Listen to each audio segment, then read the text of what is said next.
বিশ্বনবী বললেন খায়রুকুম মান তাআল্লামাল কুরআন ওয়া আল্লামা, তোমাদের মধ্য থেকে ওই ব্যক্তি আল্লাহর কাছে সবচাইতে বেশি সেরা যে নিজে কোরআন শিখে অন্যরে শিখায়া দেয়।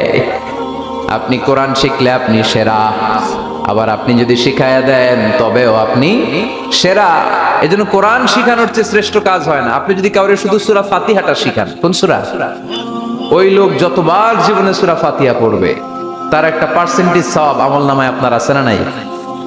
আবার ওই লোক যদি কাউরে এই সূরা ফাতিহাটা শিখায়, আবার যারে শিখালে এ যদি আবার আরেকজনরে শিখায়, এভাবে যতজনকে শিখাবে প্রত্যেকের সওয়াব থেকে একটা পার্সেন্টেজ সওয়াব আপনার আমলনামায় দিয়ে দিবে কে?